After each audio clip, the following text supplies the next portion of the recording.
കോഴിക്കോട് താമരശ്ശേരി ചുരത്തിൽ വെച്ച് സ്വർണ്ണ വ്യാപാരിയെ തടഞ്ഞു നിർത്തി പണവും വാഹനവും കവർന്ന കേസിൽ 2 പ്രതികൾ കൂടി പിടിയിൽ. പാലക്കാട് തൃശൂർ സ്വദേശികളാണ് പിടിയിലായത്. ഇതോടെ കേസിൽ അറസ്റ്റിലായവരുടെ എണ്ണം 10ആയി.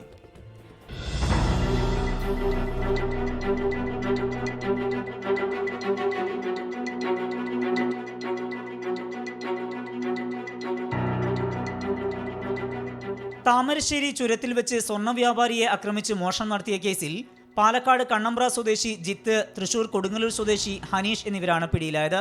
കേസിൽ ഒളിവിലായിരുന്ന ഇരുവരെയും പാലക്കാട്, കൊടുങ്ങല്ലൂർ എന്നിവിടങ്ങളിൽ നിന്നാണ് അറസ്റ്റ് ചെയ്തത്. കഴിഞ്ഞ ഡിസംബർ 13-ന് മൈസൂരുവിൽ നിന്ന് സ്വർണ്ണമെടുക്കാൻ കൊടുവള്ളിയിലേക്ക് വന്ന വ്യാപാരിയെ ചുരത്തിൽ തടഞ്ഞു നിർത്തി മർദ്ദിച്ചാണ് കൊട്ടേഷൻ സംഘം 68 ലക്ഷം രൂപയും കാറും തട്ടിയെടുത്തത്. ഇതോടെ കേസിൽ 10 പ്രതികൾ പിടിയിലായി. Kozhikode rural SP doctor Aravind സുകുമാരന്റെ നിർദ്ദേശപ്രകാരം താമരശ്ശേരി ഡിവൈഎസ്പി MP വിനോദിന്റെ നേതൃത്വത്തിലുള്ള സംഘമാണ് പ്രതികളെ പിടികൂടിയത്.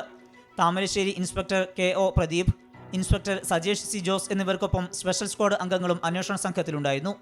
താമരശ്ശേരി കോടതിയിൽ ഹാജരാക്കിയ പ്രതികളെ റിമാൻഡ് ചെയ്തു. 24 കോഴിക്കോട്.